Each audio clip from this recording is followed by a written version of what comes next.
What if color is not just something we notice or use, but something we feel?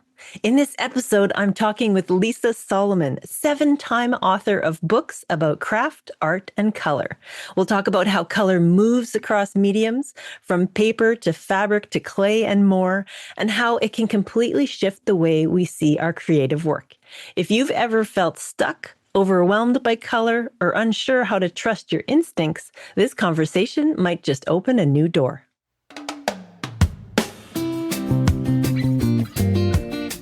Hello and welcome to the Quilter on Fire podcast. I'm Brandy Maslowski, a former firefighter turned quilt professional. As a quilt teacher, speaker, and judge, I travel the globe to bring quilters more joy and less overwhelm. Not too long ago, the quilty life I now lead was just a dream. After many lessons and a lot of hard work, I've transitioned from juggling a day job and a quilting business on the side to becoming a full-time quiltpreneur. I started the Quilter on Fire podcast to create a vibrant community of quilters, artists, and makers. Each episode brings you inspiring stories, insights, and the pure joy of guests from all over the world. If their stories uplift you and spark joy, you're in the right place. Let's dive in and ignite that creative fire within you.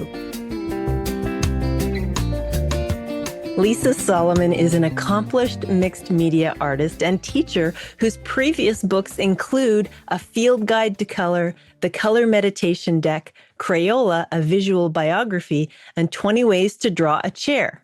Color is her kryptonite in the best way ever because she loves to do that deep dive. And today we'll do a deep dive into her latest book, Art, Craft, Color. She is also an instructor on Creative Bug, reaching thousands of students worldwide. Let's find out how color can guide us, calm us, and even challenge us creatively.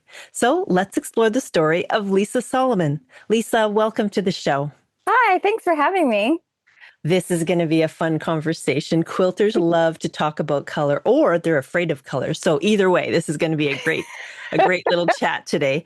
So I love to start by taking a little look back at where you got started. So when do you first remember being fascinated or taken by color?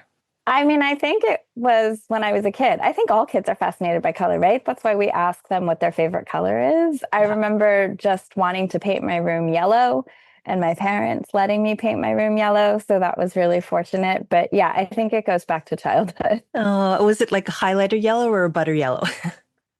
Not really either. It was kind of like, in my head, I would maybe say a lemon-ish yellow. It wasn't super bright, but it was not dull either. It wasn't like creamy. It was poppy. Yeah. So the reason I asked that question is because my favorite color is butter yellow. I just can't get away from it. I can't get away from it. But were there certain people in your life that had a creative impact early on? Definitely.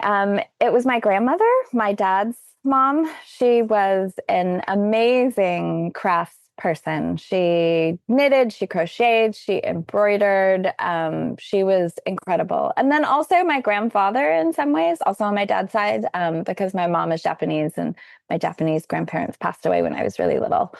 But my grandfather was like a maker. So he would take things apart and fix them. He taught me how to do like electrical rewiring and stuff like that. So I feel like the combination of those two things, like given permission to take things apart and put them back together, and then this sort of like high craft influence was huge for me, for sure. Yeah.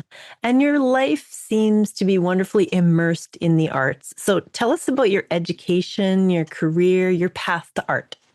Sure. I went to UC Berkeley and got an art degree, which was a little weird. It's not like UC Berkeley is known for its arts. And it's not like I had any role models. So when I was applying to college, I wasn't sure what I wanted to major in. Like I kind of thought maybe something artistic. And then the funny thing is I actually looked through my high school yearbook not that long ago, and I used an Oscar Wilde quote about being an artist. And I don't remember like picking that quote, finding that quote, and it was pre-internet. So it's not like I was Googling anything. I like had to look it up. So I guess I kind of like deep down unconsciously knew that I wanted to be an artist. So I started at UC Berkeley and did a lot of painting and some sculpture and like played around with stuff. And then I didn't know career-wise what I was going to do. And then I got out of undergrad and I worked in a gallery for a couple of years. And then I worked in another gallery for like another couple of years. And seeing the business side of the art world was really interesting and informative and highly educational. And I got to see how real artists in the real world made a living, made their work. I got to sell their work. I got to hold their work. And then when I worked I worked in kind of a contemporary gallery, and then I worked in another contemporary gallery, but also dealt with kind of blue chip artists. So we did a lot of resale. So I held museum quality pieces in my hands, like before we handed them off to people who were buying them.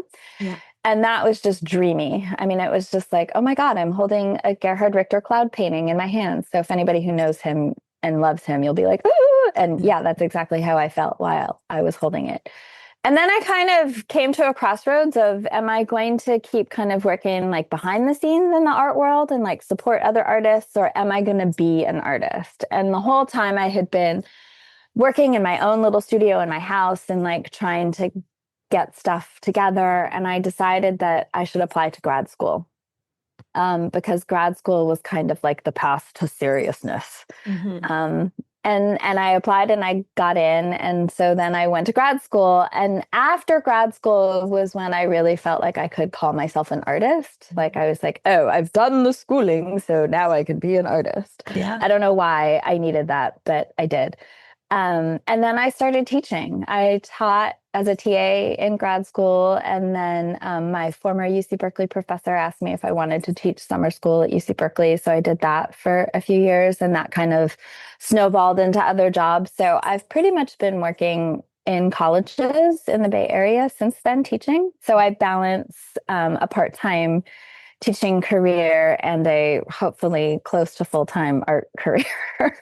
Okay, there's a few nuggets I want to pull out of there. So I've never heard the words before, blue chip artist. Oh, Blue chip artist. So tell me what that means. blue chip artist is like top tier, really well known, museum quality, basically expensive. So, like if you go to, the MoMA in New York or SF MoMA or the Guggenheim or the Whitney or, whatever major museum that you go to, you will see certain artists on the wall. So like we'll just throw a couple out there so people get the name. And I'm going to try and not do only men because I don't like that, but we'll do a few men. Okay. So like Jackson Pollock, Andy Warhol, right? Mm-hmm. Okay. Yeah. Then you've got like women like Agnes Martin, Joan Mitchell, Louise Bourgeois, like those kinds of people who maybe even if you aren't an artist, you've heard their name before, or you definitely might recognize their work. That's a blue chip artist. Yeah, definitely to have their work in your hands is kind of iconic, right? Okay. So now looking back, if you were to, be having a conversation with a new artist coming up who kind of felt like, oh, I need to have I need to keep going to school before I can call myself an artist, what would you say to a youngster now? I mean, I say this, you don't need an art degree to be an artist, like not at all. I think what the art degree does on multiple levels is give you the time and the space to think and act, and I'm going to put this in air quotes, professionally about your work. Yeah. So I think, like anyone who wants to be a professional, the more you know about your chosen path, the better off you are. So that's, writing or being a doctor. Like you can't be a doctor without going to school. I mean, you can be an artist without going to school, but I think going to school just gives you the ability to think more deeply and maybe connect more deeply with what you're doing. It's not necessary. And it's kind of an awesome luxury. Yeah, it is a luxury and it's a good foundation. And then also you mentioned being in the galleries. You learned so much there as well, of course. Yeah. Okay. So the book we'll be talking about later on in the podcast features 20 talented artists in a variety of mediums. But how would you describe your own art practice? I don't have an elevator pitch for my own art practice because it goes all over the place. So there's usually some kind of textile thread throughout everything that I do. So like I started in the early 2000s using embroidery and crochet in my work. So when I was in grad school, it has exploded, and I feel like everyone and their mother is doing it now. But when I did it, nobody was doing it, or very few people that I could find. Like there were a few, and I really like glommed onto them and were like, what are they doing? So at the time, I feel like the divisions between art and craft were more solid than they are even now. But then I mean, so there's the textile thread that kind of goes through everything. There's color, of course, because color is my thing. I'm always thinking about color and how to use it and color combinations and, good ones versus bad ones versus interesting ones, whatever.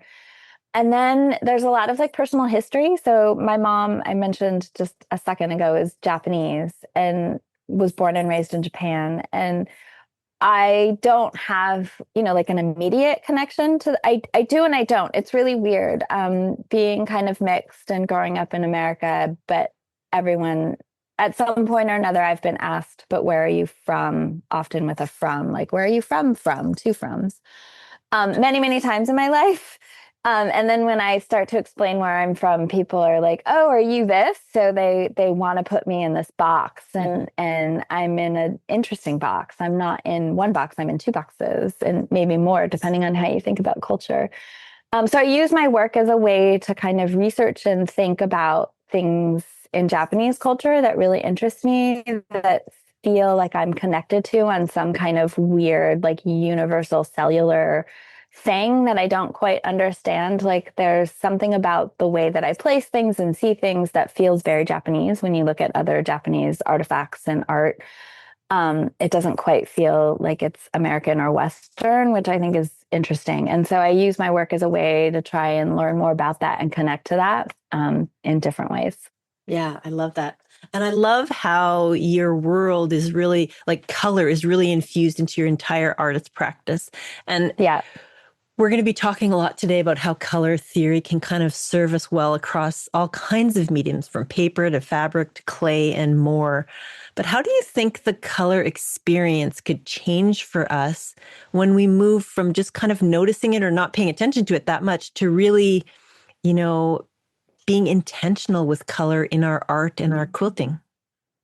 I mean, I always talk about how materials have their own meaning. So, like working with paper is different than working with canvas, is different than working with steel, is different than working with concrete. So, like every material has its own inherent meaning that either you are like embracing and trying to like use in a way that helps the meaning of your work, or maybe you're combating it. So, maybe you're like, I want to make concrete look like it can fly, even though it's like really heavy. And then that becomes like an interesting sort of conceptual thing that's happening in your work. I think the same thing is true with color. Color has inherent meaning. I mean, we as humans have physiological responses to color. Like it has been proven that we have responses to color. So using color is kind of the same thing. Like, do you want to like go with the norm and be like, oh, the sun is yellow and so I feel happy? Or do you want to push against that and be like, no, I want to make yellow feel depressing. How do I do that? Right. So there's kind of like all different ways that you can navigate through color. Ooh, this is going to be such a great conversation. I'm so excited about having you as my guest. Okay, so we're going to take a step outside of the story for a second before we get into design. I want to know, where are you living now and who are your loved ones that you share your world with every day? That's very sweet. I live in Oakland, California.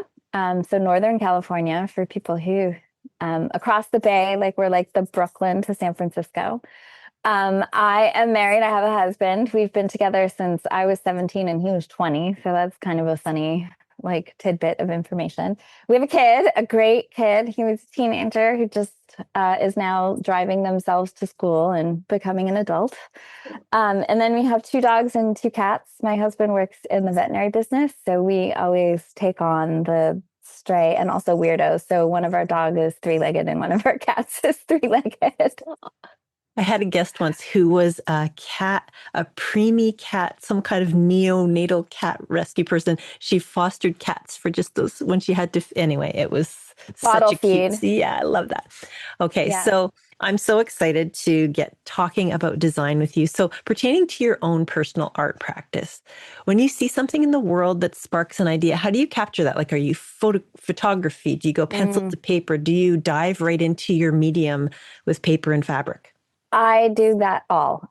So, because I'm old enough to have existed pre-phone, before you could just photo anything that you wanted to remember. I do have a sketchbook practice. So I actually have multiple sketchbooks. I have one that I kind of take notes in. So if I see something that's inspiring, or I have one of those random ideas in the middle of the night, I'll wake up and try and write it down in that sketchbook, like the idea note-taking sketchbook. And then I have like a watercolor sketchbook. And then I have a sketchbook that I'm like drawing out ideas.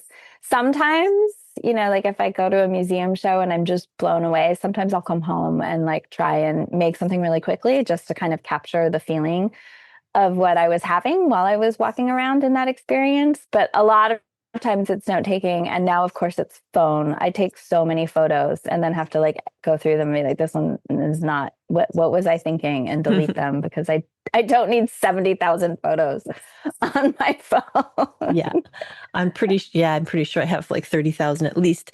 We're going to talk about color this entire episode, but with your personal art practice, where do you pull your color inspiration from? That's a great question. Everything. I mean, it's not a great answer. I need a better answer to this question because people ask me this all the time. And I'm always like, whatever I'm looking at. So if I'm walking outside, it's the flowers or the sky. Like the color of the sky changes throughout the day, not just, from day to day. So like rainy sky is different from sunny sky, is different from winter sky, is different from summer sky. Plates, clothing, shoes. I mean, honestly, and I do it unconsciously now. Like I used to do it more. It's like one of those things where if you do it all the time, it just becomes a skill, like a nice skill. Like, oh, I can now chop cucumbers really thin because I've done it so many times. So now I just feel like it's an inherent thing. I walk around and I'm like, that's a good color combo. And it goes into my brain. And then either I write a note about it, or I put the colors together on a piece of paper and I'm like, yeah, that is a good color combo. And it just gets filed away. So the inspiration is really everywhere. And I think the hardest thing actually is sometimes shutting it off. Is sometimes being like, okay, I'm not going to look at everything because I don't want to change my mind. Like these are the colors I want to use. I don't want something to change my mind. So I'm not going to look around, because if I look around, I'm going to be like, oh, but that orange is so nice. And then I'll be distracted. And yeah, I had to do that back when I was a fire inspector. I had to shut it off when I finished work, because I would go into a restaurant and be like, where's the fire extinguisher? But I get that with color. Like the one thing I loved about that answer you just gave, even though you doubted your answer in the beginning, was that you made that answer so approachable. It's everywhere. It's everything. You can find inspiration in all the things. And rather than an artist answering like, oh, it's just intuitive, I'm just a natural, you answered in a way that said it's accessible for everyone and it's everywhere we look. And that's what works, right? That's sweet. I like that a lot. Yes. I mean, I'm all for accessibility. Like, I think more people are artists than they think or say that they are. And I think the world needs more artists. I mean, we don't need any more ugly televisions or cars, right? Like, why do we need to look at ugly stuff? So the more people that think about these kinds of things, the happier I'll be, for sure. Yeah, I'm so excited right now to dive into a barrage of color questions. Okay, bring it on. You teach color at the college level, and you've been doing color matching for so long. So what even is color matching?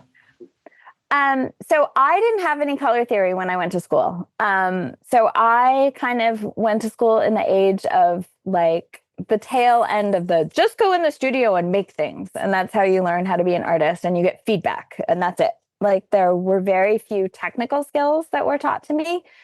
And so when I would be painting, I would make a batch of a color that I liked and I would run out and I would be like, oh no, how do I make that again? And it would be really hard. Yeah. It's like a lot harder than I think people think. I think people who have tried it and have been unsuccessful at it know exactly how hard it is. They're nodding their heads going, yeah, I can't do that.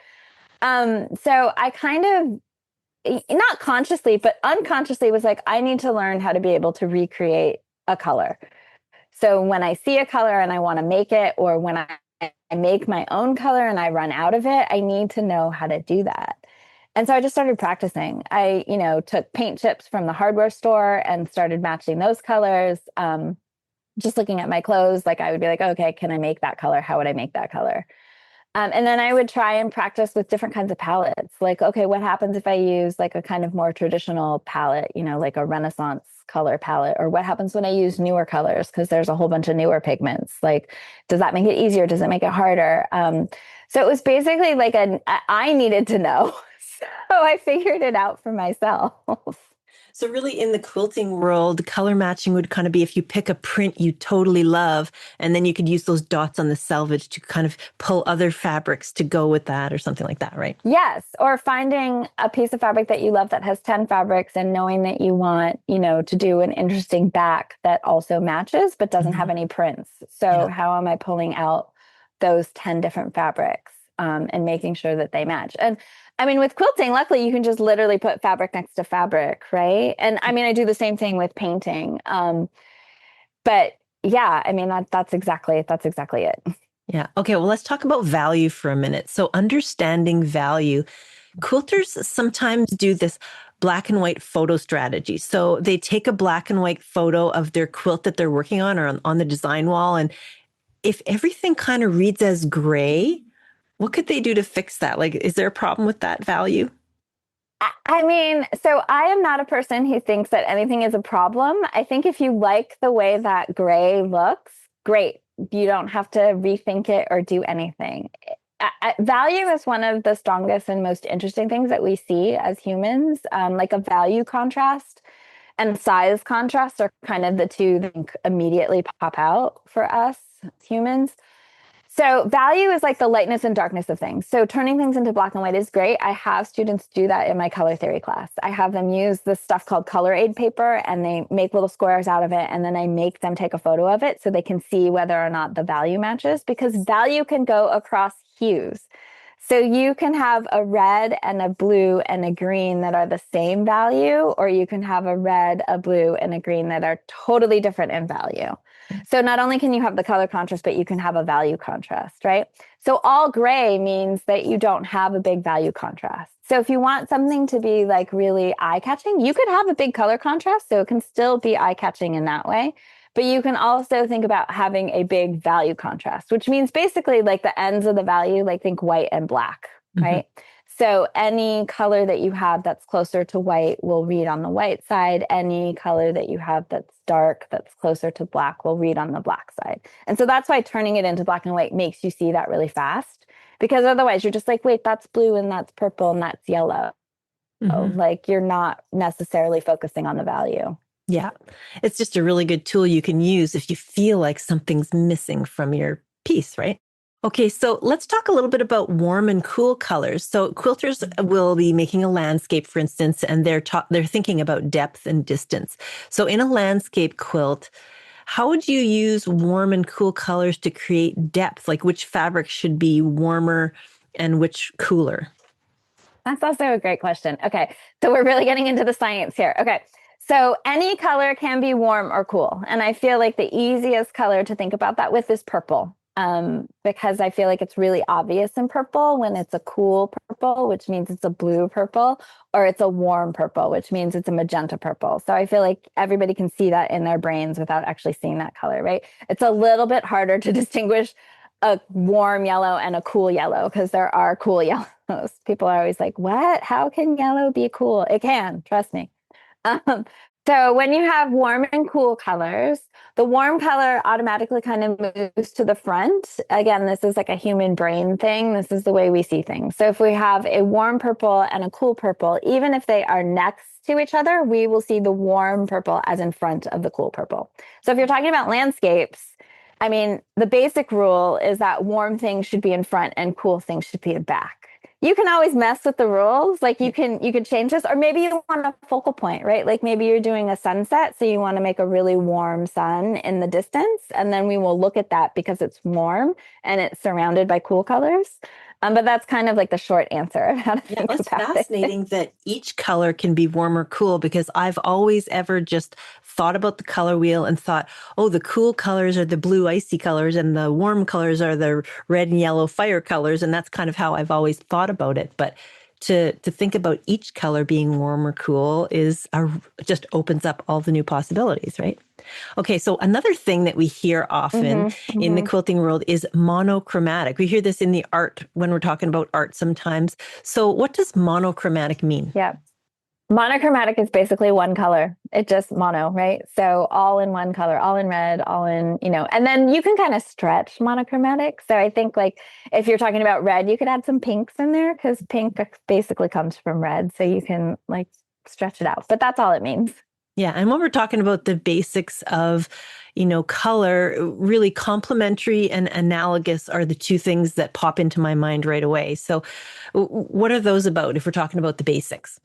Yeah, so those are basically the basics. Monochromatic, one color. Complementary are across from one another on the color wheel. So the basic complements are yellow and purple, blue and orange, red and green. And then you have all the tertiary complements, like the complements can go on forever and ever and ever. And then analogous colors are the colors that live next to each other on the color wheel. So like red, orange, yellow, and then anything like in between. So when I talk about analogous, I usually like to say you want to think in threes, like a minimum of three. And then you can get like a little tricky, right? Like you can be red and then red, purple, and then purple. Like those are also analogous colors. And you wouldn't necessarily think that red and purple go together, but when you see them that way, they do. Yeah. Yeah, so good. And you have a resource to understand color schemes. So tell us about that.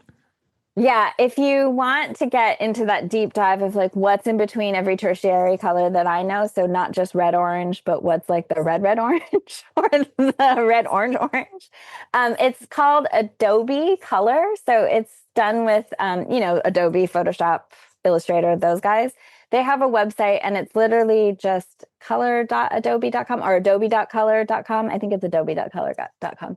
And you can move this color wheel around and you can tell it you want analogous colors. You can tell it you want monochromatic. You can tell, and it'll give you a color wheel that you can look at. And then it'll give you a bunch of hex colors. So it'll give you like little thumbnails of the different colors. And then it'll tell you what they are in web safe colors too. So as a designer, like this, you can make your red quilts match the red on your website, like no problem. Oh, that's kind of cool. Okay, so I've just pulled that up and it's www.color.adobe.com. So that's a great resource people can go find. Okay, now I think I'm going to bring us back to color blocking for a second because another thing that quilters often do is they will have an orphan block or something that they want to build around existing color. So what's your approach for building a palette around something that already has its own color story? That's great. So that's where I would color match first. So I would take the quilt block and I would maybe, because colors are always influenced by the colors next to them, right? Nothing is in a vacuum. So like designers often actually use a gray, not a white or a black in order to see colors at their truest, which is interesting because gray kind of neutralizes.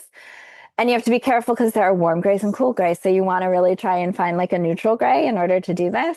But I would take that quilt block, and if I had scraps of the color of the fabrics that I was using, I would take those individual scraps and then I would color match those. So I would take those scraps and then each one put it next to a fabric or something that I thought might work. And then I would pull from that and then add that way. So I would like break it back apart and then put it back together instead of looking at it and being like, oh, I think that that's going to look good next to it. I mean, that will work too.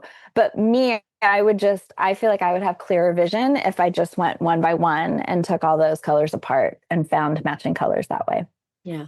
And talking in the past, you mentioned a story about a Vogue knitting class and how you talked about color matching with them. So tell us that story.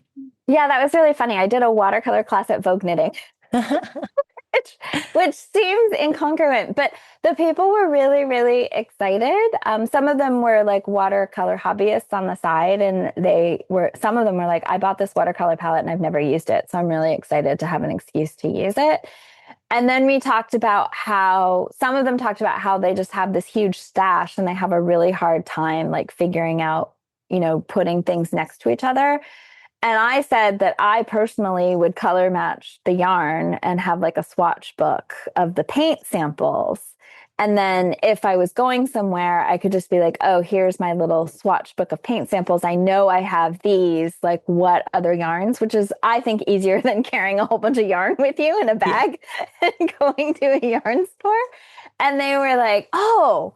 And so some of them started swatching the yarn that they had purchased at Vogue Knitting. And, they were like, well, how do I make this turquoise? And so I was like, well, what do you think is in turquoise? So we went through kind of like different ways to match color with paint versus, yarn. Yeah, it's a really cool idea. Okay, so let's talk background fabrics a bit. You already mentioned the grays. So how should a beginner choose between white, cream, gray, or black for a background fabric in a scrappy quilt? This is something quilters deal with all the time. They're trying to use up their stashes. They're laying them all out, auditioning them. But then what do we do with the background fabric? That's a great question. I would say go with your gut. I think sometimes color is just about what looks good to you. And like, it's really that simple. Yeah. And I think the thing that I think is the hardest is like allowing yourself to have the things to make that decision. So like when I was a younger artist, I would always be like, oh, I can't afford to buy that, or that just seems like so much money. Like, why am I buying two when I only really need one? And as a more experienced later artist, I'm like, buy all the things.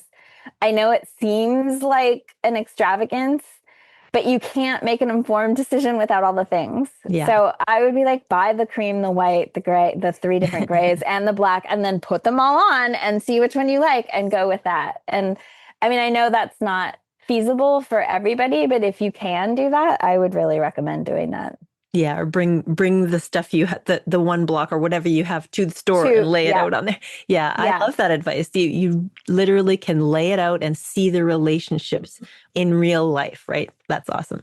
Okay, so studio lighting matters, right? So why is it so important for color? Like you're at the store, you're at home, the lighting's different. What's the problem there? Yeah. Oh, lighting. It's the bane of everyone's existence. Okay. So again, like I said before, color doesn't live in a vacuum. So lighting is one of the things that changes color dramatically. So just think about sunset. What happens at sunset?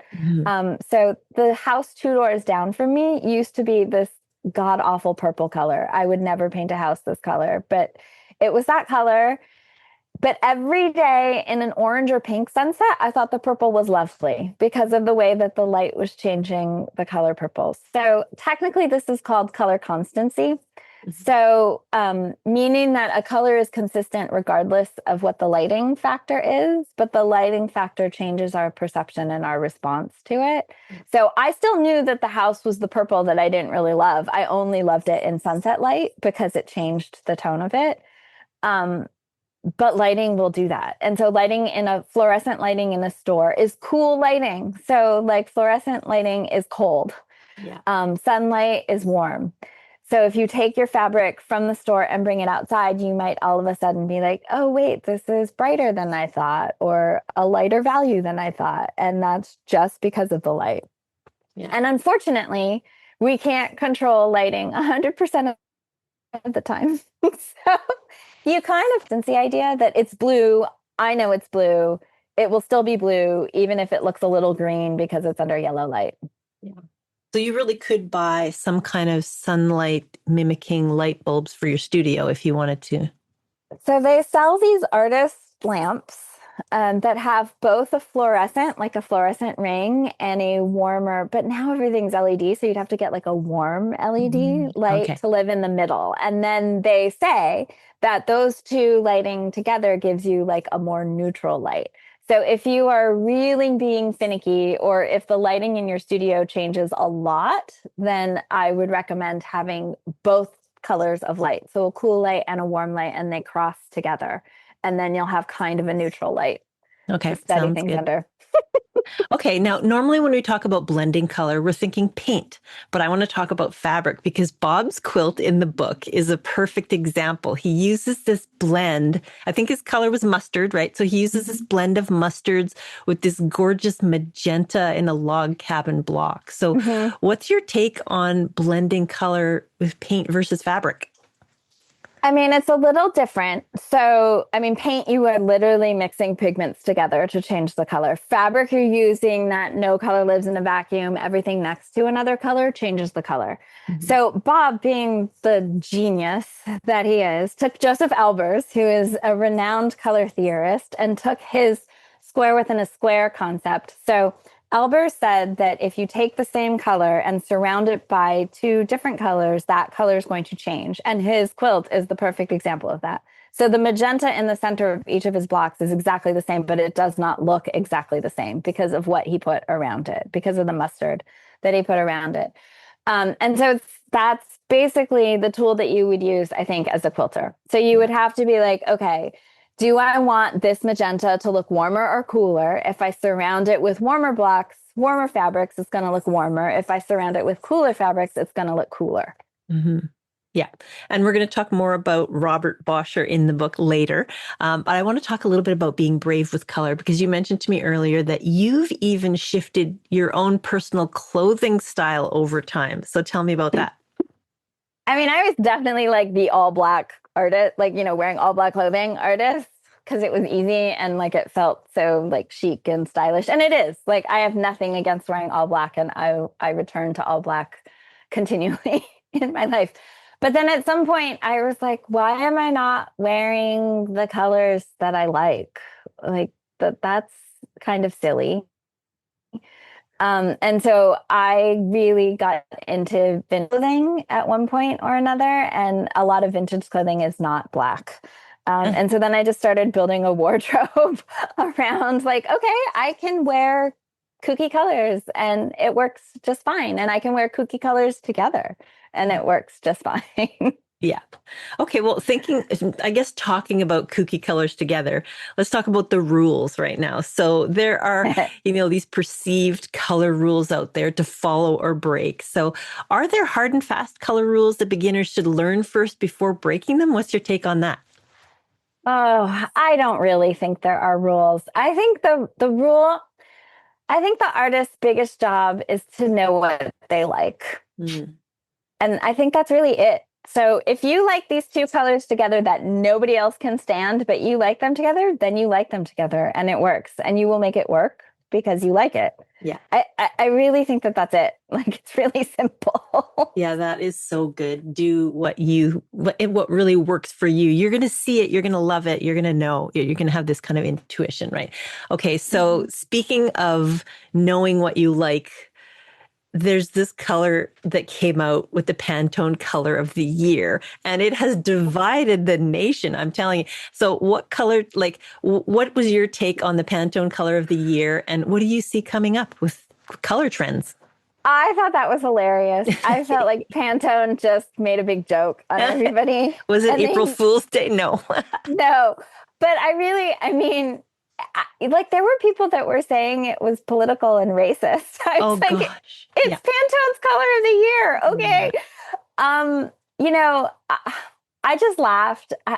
Like for someone who really loves color, and I love Pantone, like don't get me wrong, like I think Pantone chips are beautiful and I've used them as a graphic designer and they're amazing, and Pantone colors can rescue you, and you can't print a fluorescent without Pantone. So yay Pantone. So nothing against Pantone. But I just thought that was a funny, like white, like slightly off white. And there are like thousands of whites. So, okay. I mean, I guess you spent a lot of time thinking about which one and thinking about the name of it. What was it? Cloud? Yeah. I can't remember. Something like that. I heard so many different opinions on it, from what were they thinking? This is a huge faux pas to this is kind of refreshing. It's like we're taking a break right now, from color. So yeah, it was kind of humorous to see online everyone putting that out there. That was just so fun. I really enjoyed talking about all the different parts of color with you. These are all the questions I could possibly think of in my mind that had anything to do with quilting. I want to talk about your business for a minute now. So what do you bring to the world with your business in a nutshell? Oh, that's funny. I don't even think of it really as a business, but I guess it is. I mean, technically it is. I have a business license. My business is making things. I don't make that many products anymore. So for a while, Like I worked with a woman and we recycled cashmere and we made gloves and hats and stuff out of recycled cashmere.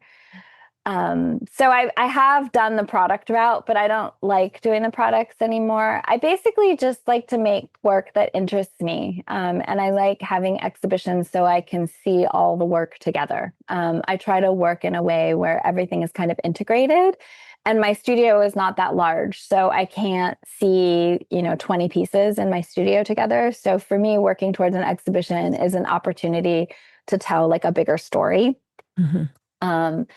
And then business wise, I mean, I teach workshops, I do classes because I really love when other people get excited about making things. There's just that light bulb moment. Like I will never tire of seeing the look. There's this look that happens on somebody's face when they've discovered something. Mm-hmm. That look is just priceless. Or when they get excited and they like clap a little bit, like, sitting, or they like bounce up and down in their chair because they've just figured something out. Like I love that so much.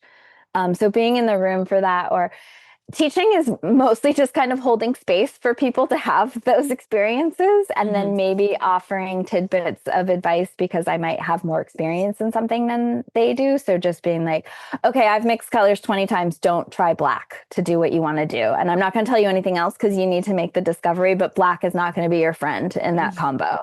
Like that. And that's it.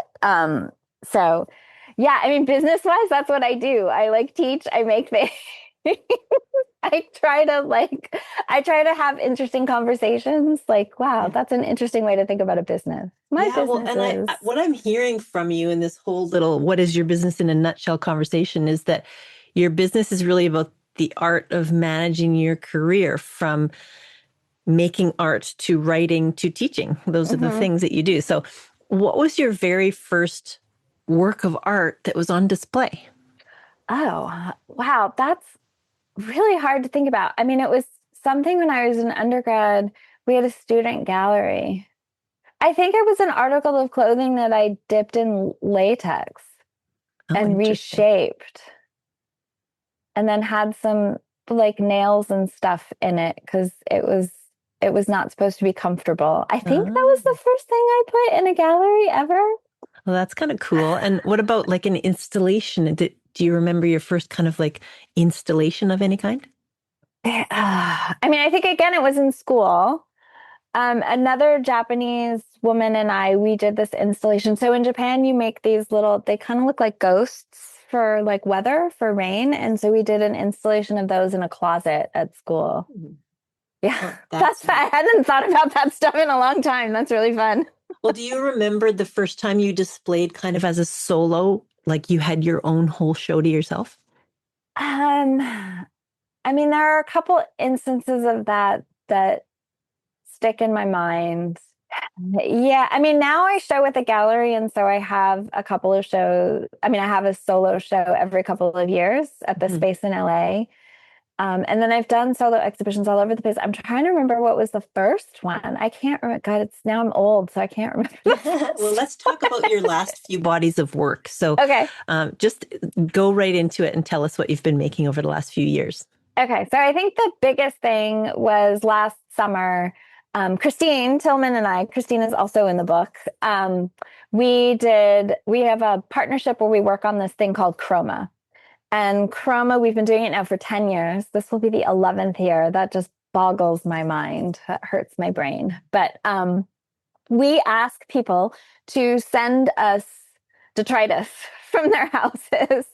Usually things that are like the size of your hand or smaller. A lot of plastics, so broken toys, bread ties, twisty ties. I don't know, anything you can think of. And we ask people to send it to us. And then we end up with bags and bags and bags and bags of material. And then we arrange it by color. So we take all the red things and we put them together and all the orange. And okay, so we make it into a rainbow. And each time we've done it in a different way.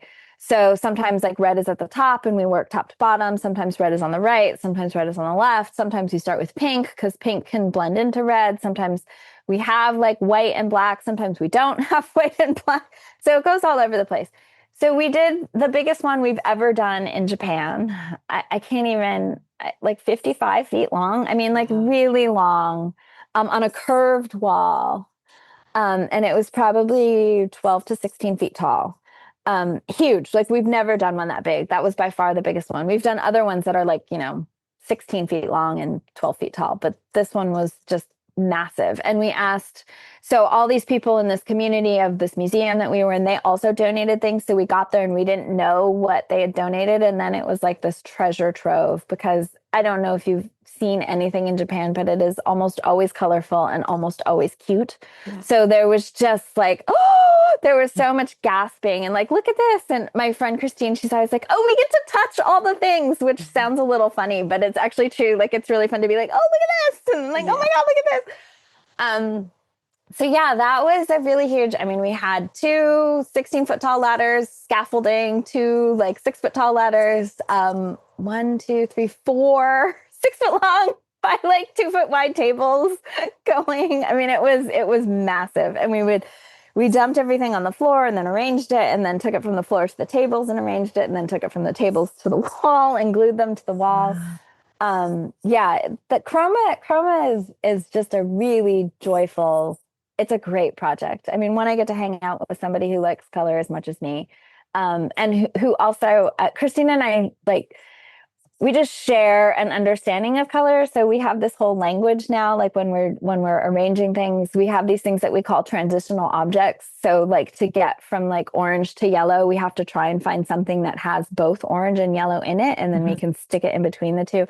So we have this whole way of talking that I feel like if anybody walked in on us, they'd be like, what are they talking about? Yeah. Yeah. It's fascinating to look on the website. So if you're listening right now, I encourage you to go to the website, lisasolomon.com, and Solomon has 3 O's in it. Go to lisasolomon.com and click on the gallery, the portfolio, current work, and you will see this chroma. It's fascinating to see. It's not just, you've done all the pinks on some kind of background, you pick it up from your studio and bring it. You are doing it in the location. Like that just must take you, how long does it take you to put something together like that? So, I mean, the one in Japan was the fastest one we've ever done. We were worried. We were there for like almost 3 weeks. Wow. And the first week was kind of just prep and setup. And we were worried that we weren't going to get it done. But we did. And we didn't even have that many late nights. Like we stayed a couple nights late, but not, I mean, it could have, if we had done this the first time we ever did it, we wouldn't have gotten it done in time. But because we've also done it so many times now, we're a lot faster at it. But yeah, it's massive. It's really hard to understand until you see it. And then even when you see it, I feel like if you don't see a person standing in front of it, you don't understand how large this was. It looks massive. I mean, looking on the website, if it's the curved wall one I'm looking at. Yeah, it's the curved one. It's the first one, and it's massive. Like it's massive. Huge. Well, it's awesome. Massive. Well, it's really fun. So I encourage you to go and look at the website and just explore and grab a cup of tea and wrap yourself in a quilt, because you will be there for a while. Oh, there's a lot of wonderful things to look at there. Okay. So I want to get into some messaging that you have out to the world, the way that you talk. It's evident in your book, of course. So you write these words to the reader in the book dedication. Yeah. Because of you, the world is a bit brighter, aesthetic, and forever more colorful. Carry on. So why is that message important to you? I think because, again, I feel like the more people we have that treat aesthetics and artwork seriously in the world, the better off the world is. Yeah. I think art is just an inherent means of communication. People just want to tell stories. Like we want to relate to each other on a human level. And the scary things happen when we don't relate to each other on a human level. And I think color maybe is one of the easiest ways. It's a really fast way. Oh, you like that blue too? I do too. And you just immediately feel closer to that person because of your like of that color blue. People come up to you when you're wearing certain colors, or, I think all of that, it's just because we have this desire. And I think also this desire for beauty. And I don't think art has to be beautiful, but a lot of it is. And I think that feeling of when you see something like that, what you just said about like wrapping yourself up in a quilt, right? That's why quilts are so amazing, because especially handmade ones, because you know who made it. So it's infused with that person's like love and desire and interests and meaning. It's not made by a machine somewhere. Mm-hmm. So it has like this human touch, and art is that, it's human touch. So I think the more people, I remember the first time, and it wasn't like the first time, and it's not like I can't tell you exactly who said something or what it was, but I remember the feeling when somebody took themselves and their artwork seriously and talked about it in a way that was meaningful, not necessarily academic, although that's also interesting, but just modeling the idea that these choices do in fact matter and have meaning. Yeah. I think is just so important. You know, and it's fine if people, like my dad doesn't really care about aesthetics. Like if he has two TVs, he'll buy the cheaper TV. I'm going to buy the TV that I think looks nicer. Yeah. Right. So it's like it's a different thing. Maybe your brain isn't wired that way. And I think that's fine. I'm not trying to be like, oh, you're not an artist. Blah, blah, blah. Yeah. Like we need non-artists too. But I just think the more people we have that can like be open to that idea and be open to that, you know, like there's nothing like being awed by something, right? Yeah. You see a quilt, you see a painting, you see a flower, you see whatever, and you're just like, how does that exist in the world? And this whole thing happens in your body where you're just like, I want that. I want to be able to do that. I want to be surrounded by that. And that is like, it's like a high. It's the best feeling in the world. And I am actually going to go into a short little story here that I've never shared on the podcast. It just happened a couple of days ago. I love thrift shopping. Like I'm in love with it. I have a whole series on my YouTube channel about it. And I set the table the other day with these new placemats. And the boys, my son and my husband, were like, oh, these are new. I'm like, yeah. And they're like, oh, did you make them? And I said, no. And they were like, what? Quilted placemats? And you didn't make them yourself? I was like at the thrift store and I saw these amazing quilted placemats and they were $3 for 4. And I just literally couldn't, someone put their heart, they were hand quilted. Like I just couldn't even let them go. I had to take them home and have them a part of my life because there's someone's story in there, right? So yeah, it's just so meaningful. I just love that kind of side of humanity. Agree. Yeah. I love thrifting for that reason too. Yeah. So you have written 7 books, 5 of which are all about color. So why do you think it is that color has kind of become your life's work? You know, it's I don't know. I mean, it's like at some point you get labeled, right? Like people are like, oh, you like color. You do color so well. Like, can you do this? Like, oh, okay. I mean, yeah, like the Crayola book came to me randomly and it's all about color. And like this book, the editor actually had kind of packaged this idea, and I have been talking about art and craft for decades. And so she was like, I packaged this idea for this publisher and I kind of had you in mind because you talk about art and craft all the time. Are you interested? And I was like, of course I'm interested.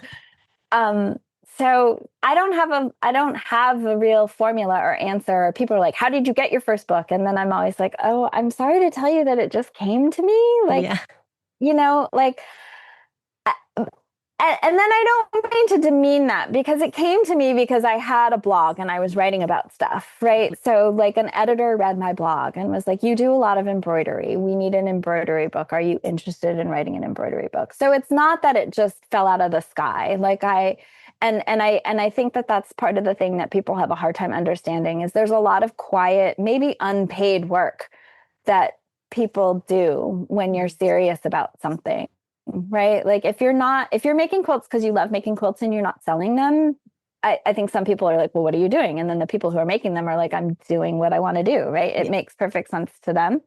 Yeah. So I think like the difference is that I just started putting it out there. Like, you know, I started a blog when, you know, in the early 2000s when the internet was new, there was nothing happening on the internet. And, you know, I started being on Instagram. Like I was late to Instagram, but now when I look at it, it was still like 2010 or something. Like it was still like before, you know, it was chronological. You had to scroll. Like it was not like it is now, or Flickr or like whatever it was.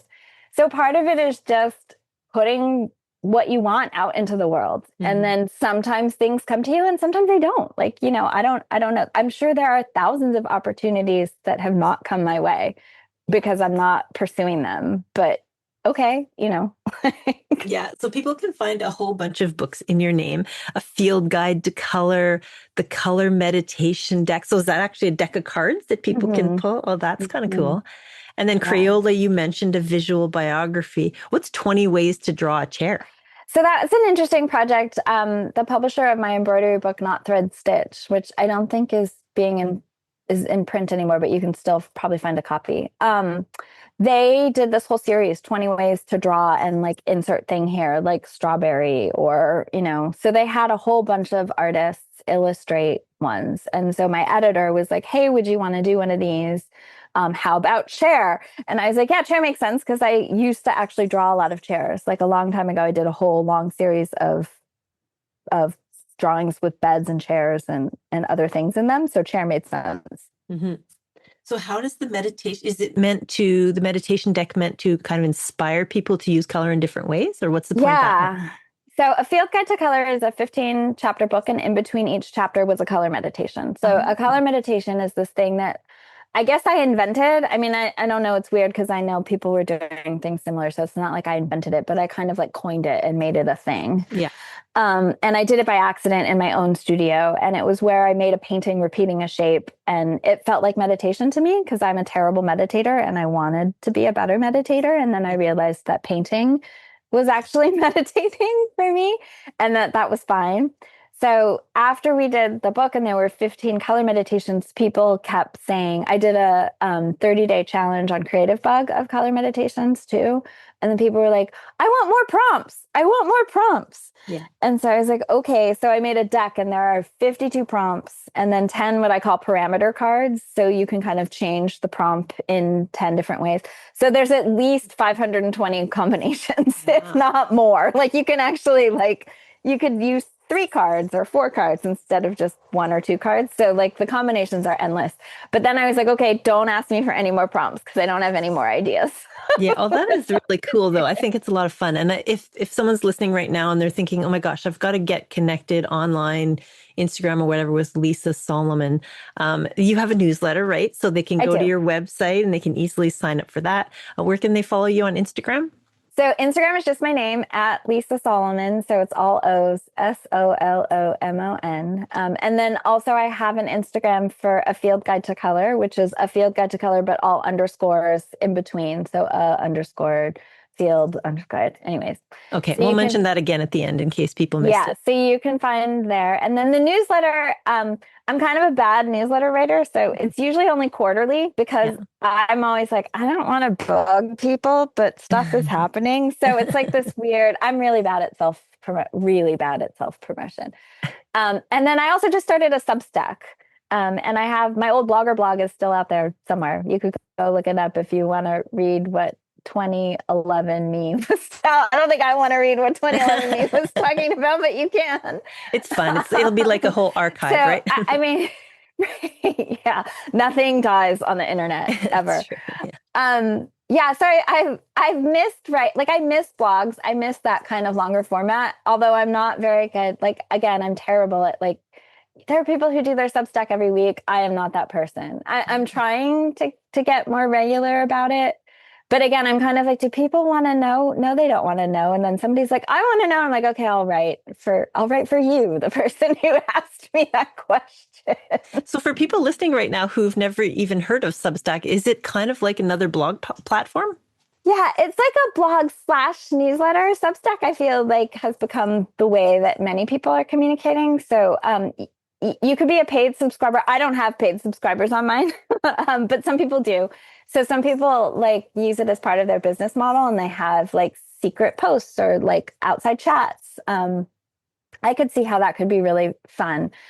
So mine is just a free model and it's just kind of like the newfangled blog. And then it also sends out emails. So you kind of get a summary. So it's like newsletter / blog if they had a kid, it would be Substack. Okay, sounds good. Okay, so we've kind of featured the things on your website. We've got the books. We're going to talk about the new book after the break. It's got this gorgeous portfolio and about page. Let's touch on teaching. So you've done Creative Bug. Tell us about your workshops on there. What do I have in there? I have a sashiko workshop, 2 sashiko workshops. I have an encaustic workshop. I have an acrylic paint series. I have a professional practice series. I used to teach a lot of professional practice at the college level because I was sick of gatekeeping. There's so much gatekeeping. And I just don't think that that's healthy or helpful. And I think it makes things much worse.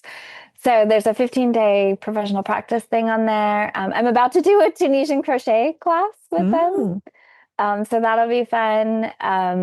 Yeah, Creative Bug is great because it's filmed and it's posterity. I can't watch myself, but I love that it's out there. I can't. I've never watched a class of mine. I can barely watch the trailers. Yeah, so I teach there, and then I teach in colleges. So I taught at San Francisco State for like 18 years, and now I'm teaching at 2 city colleges down in the South Bay near San Jose. And I love, like I was saying before, I just love being in the room when those light bulb moments happen. Teaching is a great way for me to earn like a basic living, like when we're talking about business, in something that I enjoy doing. I mean, don't get me wrong, it's hard, but I enjoy it. Yeah. And you do lectures as well. Over time, you've done lectures in your field, but you're open to talking to guilds about color as well. So if you're listening right now and you are the guild programmer, reach out to book a lecture on color or on anything art related, right? So that could be a really great addition to the program at your local guild. Can you tell us about your residency at the San Jose? Was that a museum or what? Yeah, the Quilt and Textile Museum. Yeah, that was really fun. So the woman who ran the residency reached out to me and was like, would you be interested in doing a residency here? I was like, yes. So I think I've made I've made 2 real quilts, like quilts that can be used on the bed, and then like a couple of art quilts in my lifetime. The art quilts I make out of felt, so I don't have to worry about like finicky sewing. The real quilt, I made one for my kid when they were little, and then I did this one for the San Jose Quilt and Textile Museum. So it, of course, involved color. Mm-hmm. So I did this thing where I reached out to the public and I entitled the quilt The Chroma Chronicles. So I asked people to share stories with me about a color. So I got stories like, from a woman who remembered blue lipstick and the reactions that they got wearing blue lipstick, or the color of a sweater that their grandmother made for them, like all across the board. So I had people write out the stories. I had them like use a hex guide and point out the color to me. So I used spoon flower and I used their color chart, and I said, here's the color chart. Tell me which color matches what you are talking about. So then I had spoon flower print that color, and then I wrote their stories out. I actually made a font out of my handwriting. So I typed the stories out in my handwriting and then put those on the back. So the front of the quilt was the color, and then the back of the quilt was the story. And so, I made that quilt, which was, I'm such a bad quilt maker. I need all of your listeners' help. What a great way, though, to involve the community in your project and share those stories. I love that. Okay, so one more question before we go to break. In your creative practice, what brings you joy? Everything. I mean, I don't know. That's so hard. Everything brings me joy. Being able to sit in my studio brings me joy. Being able to sit outside of my studio in my yard and drink tea brings me joy. Having my dogs laying next to me while I make things brings me joy. Researching, I love researching.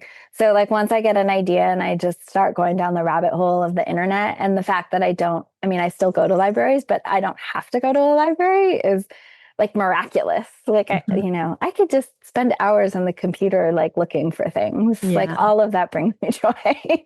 Yeah, it's a joy. What you do is joy, right? Okay. Yeah. Right now, we're going to take a quick break. And then when we come back, we're going to talk all about Lisa's studio space, her book, Art, Craft, Color, and what's coming soon. We'll be right back. Hey, quilters. It's Brandy from Quilter on Fire. I have a confession. I had no idea what I was missing when it came to bed sheets. I've always just bought sheets with the highest thread count for the cheapest price.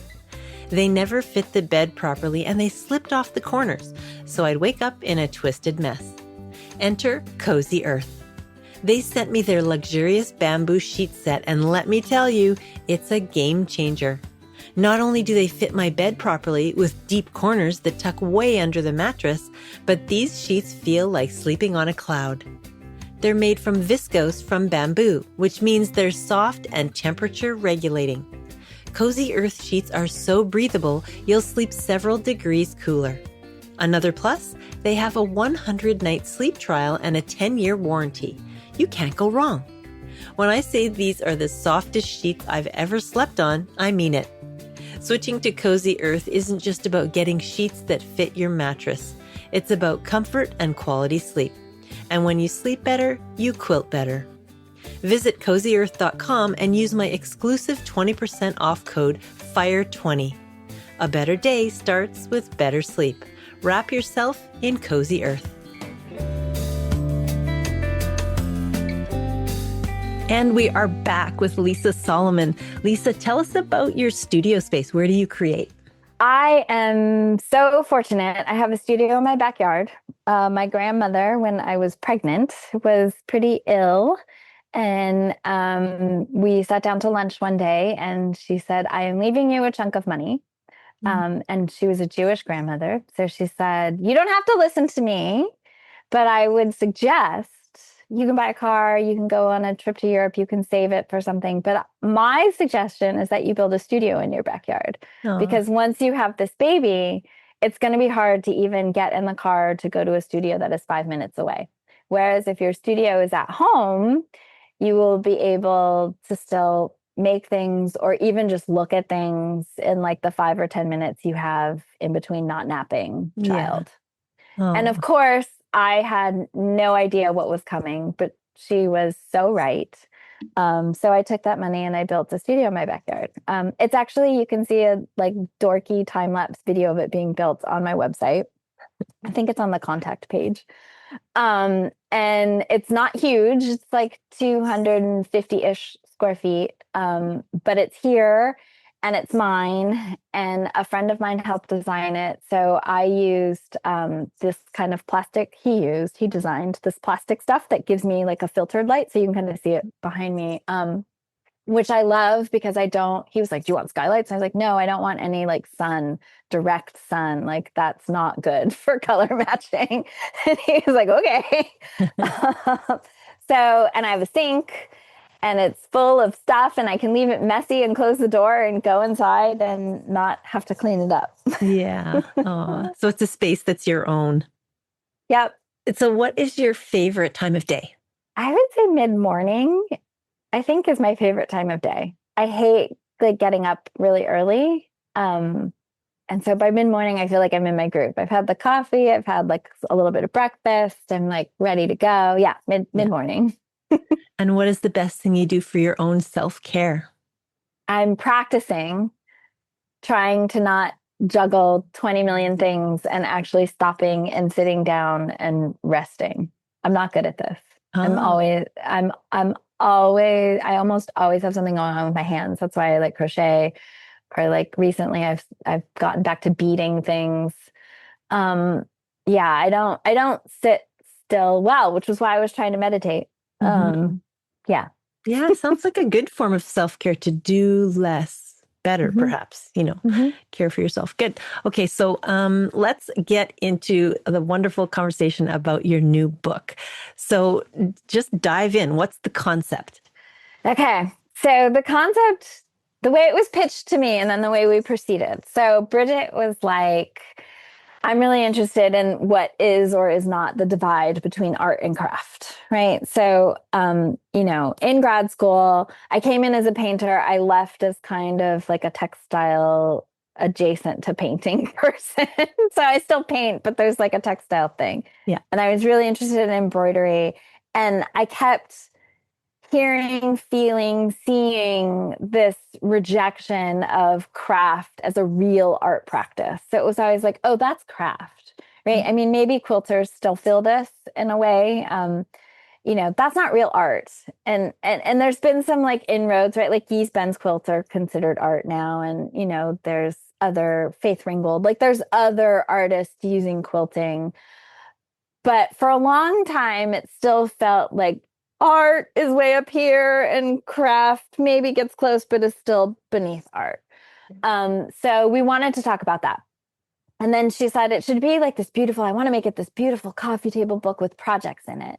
And, you're a color person, so how can we rope color into it? So we decided we picked 20 colors. And you're like, okay. And we didn't use brown, and I don't really know why, because I like brown, but we left brown out. Like there's no real reason why. So don't get mad, people who love brown. It wasn't a snub. It was just, we came up with 20 colors. And then we decided we wanted 20 artists, crafters to make a thing in each color. So there's a red project, a pink project, a mustard project, a green project, 2 green projects. And so then we said, okay, we want a diverse amount of color and then a diverse amount of materials. So there's some sculpting, but you don't need a kiln. Like we were like, oh, we don't want to do ceramics because people don't have kilns, right? So we asked people to use paper clay. Or like we want a paper project, we want a painting project, we want a knitting project. So we really tried to think about what kind of arts and crafts are there, how can we integrate that? And then we wanted a diverse kind of maker too. So it's women and men of all different ethnicities, people who call themselves artists, people who only call themselves crafters, people who straddle the line, because I've always straddled that line. And kind of what that's all about. And then I had a conversation almost with everybody, either through email or in person or at some point, about what they thought about art and craft.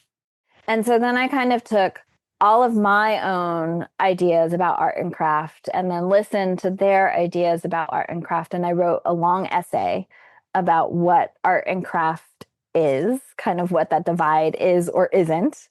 And then I wrote a long essay on color and sort of my own experience with color and why I find color so fascinating.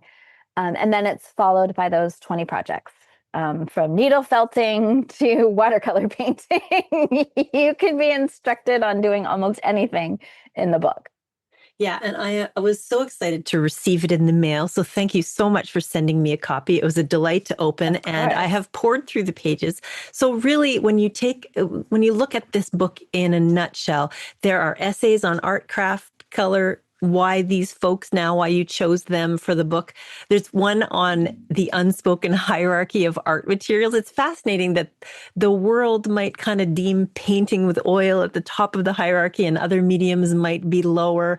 So that was really interesting to read. And textiles and fiber art were, kind of in a region of can be art, but can be just craft. I just loved reading that whole thing.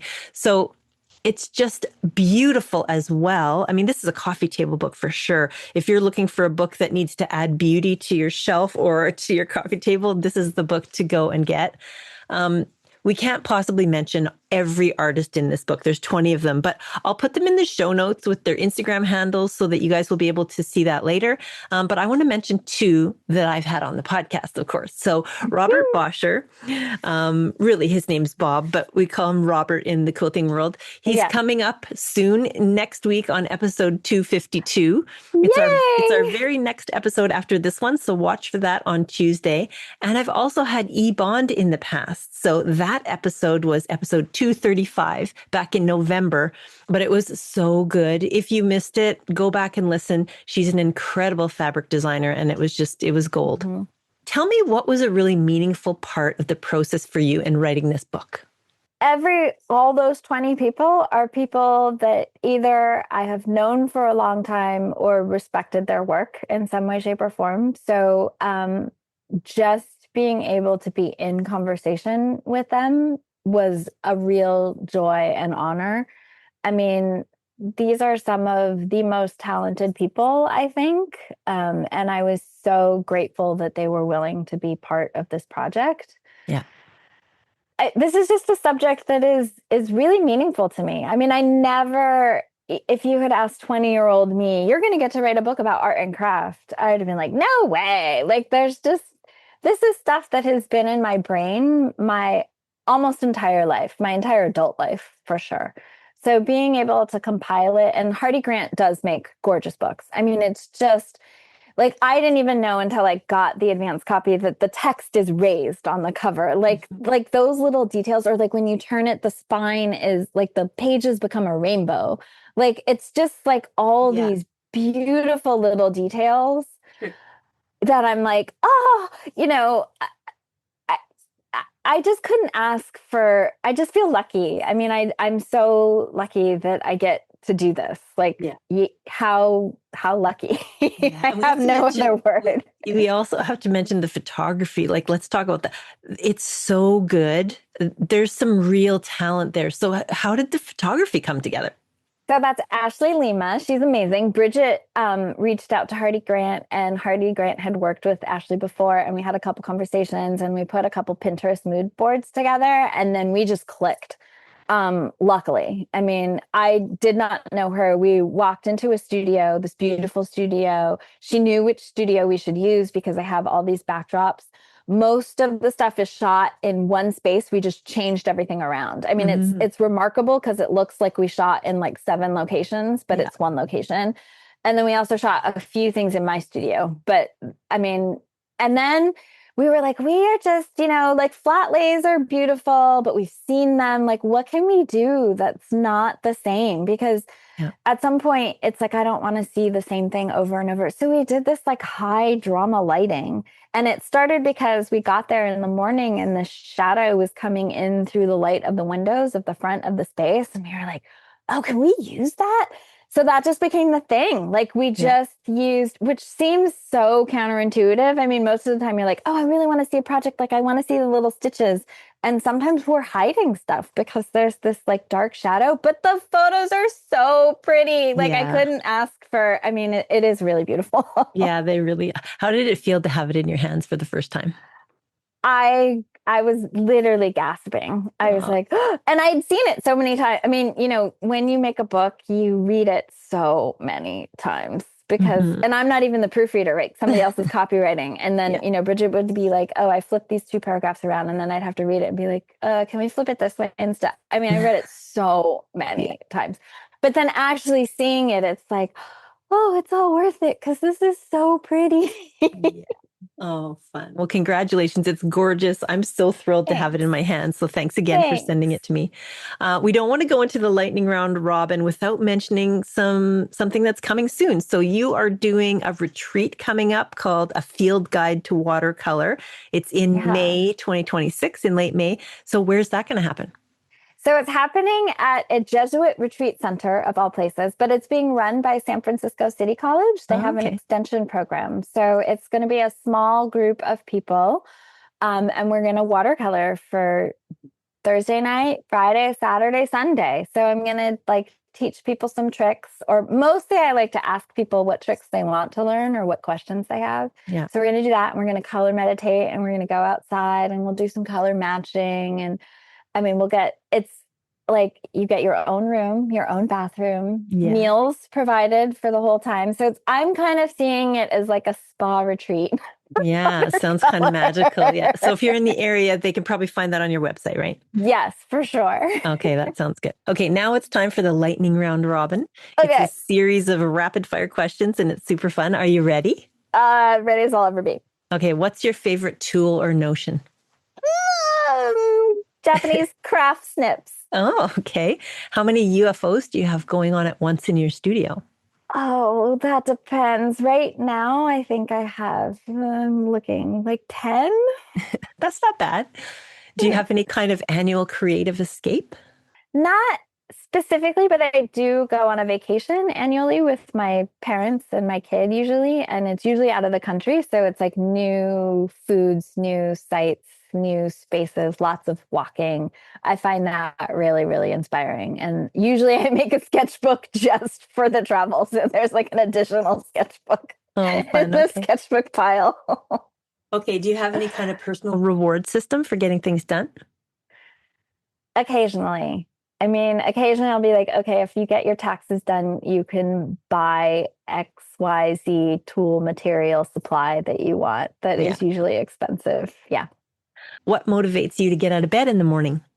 Responsibilities. The things you have to do. Yeah. Yeah. I mean, I don't have to make them breakfast anymore, but yeah, kid stuff. And then like once I'm awake, then all the things like studio, like reading, Yeah. listening to podcasts, like all the things that All the good motivate me. things. Yeah.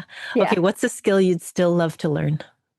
Ooh, wood burning. I have this weird obsession with trying to learn all these different crafts, and I don't know anything about wood burning. Oh, interesting. Okay. Has there been a mentor who's influenced you along your journey? Oh, so many. Let's go with Catherine Sherwood. She was a teacher of mine at UC Berkeley, and we became friends. I worked with her in her studio for a while, and then she helped me get my first teaching job. And her work is just incredibly inspiring and thoughtful, and she's been an amazing mentor and friend over 30 years. Oh, okay. Oh, sweet. Okay. Do you have any favorite collections of any kind in your home? I'm a pack rat. I collect everything. I have a whole old letterpress type drawer, one of those things that's divided, full of miniatures. So it's all tiny things. I really love tiny things. Uh-huh. And do you have any furry friends in your studio? Yes, I have right now two. Well, oh, no, one left. One dog. I have one dog curled up on a dog bed to my left. And what are your pets' names? Diego is the dachshund, mutt, cross, weirdo, funny guy. And Eleanor Rigby is the three-legged pit bull that is sitting next to me. Oh, that was fun. Well, thank you for braving the lightning round, Robin. So I've mentioned your website at lisasolomon.com, where we can find all the things we talked about today. And your Instagram is Lisa Solomon with 3 O's. And also you have a field guide to color with underscores in between each word. So that's where we can find you on the socials. Yep. Now, Lisa, as we wrap up, what do you want people to take away most from our conversation today? Don't be afraid of color. Do what you want. Make things. Yeah. Oh, that is such a great way to end the podcast. So, Lisa, it's been such a pleasure to have you on the show. Thank you for sharing your story with us today. Thanks so much for having me. This was really fun. You ask great questions. Oh, thank you. So that was my show with Lisa Solomon. I so enjoyed this conversation. What really stayed with me is the idea that color isn't just a decoration or something we should just walk by. It's actually a language that we can infuse into our quilts and our work. It's emotion. It's a way of understanding ourselves as makers. What I love about Lisa's approach is that color isn't tied to one medium. It flows. It shows up in drawing, stitching, painting, and in the way that we think. Lisa features 20 talented artists with projects in her book that allow her to move freely between mediums without losing the voice of color.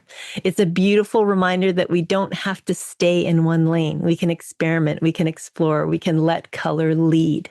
You can find Lisa teaching about color on Creative Bug and find her book at lisasolomon.com. If you're feeling ready to play a little more intentionally with color, I hope this episode gives you that nudge. And today, I loved sharing the story of Lisa Solomon with you. Scotland is calling. Picture this. You're standing on the ramparts of Edinburgh Castle, the Scottish Highlands stretching before you. In your hand, a tartan handbag with fabric and hardware you picked yourself. This isn't just a dream. It's our tour of Scotland to the Festival of Quilts, and it's happening July 21st, 2026. Imagine 13 days where every moment inspires you. You'll cruise legendary Loch Ness, ride the breathtaking West Highland Railway, and create your own tartan handbag in downtown Edinburgh. Watch border collies herd sheep on a working farm, explore natural dyeing at artisan studios in Glasgow, and here's the best part. You'll spend an entire day with Joe Avery at the magnificent Great Tapestry of Scotland, learning hand-stitch techniques you will love.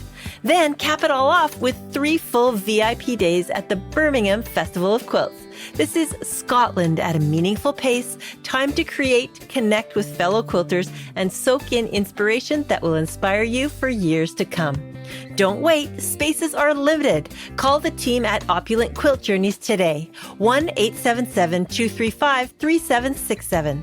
That's 1-877-235-3767. Or email info@opulentquiltjourneys.com. Scotland is calling. Your quilting adventure awaits. Thank you for listening to the Quilter on Fire podcast. Remember to rate, review, and follow us on Apple Podcasts. Your support helps me reach more quilters just like you, striving for that perfect quilty lifestyle. Click on those 5 stars and share what you loved most about today's episode. Don't forget to hit the follow button if you haven't already.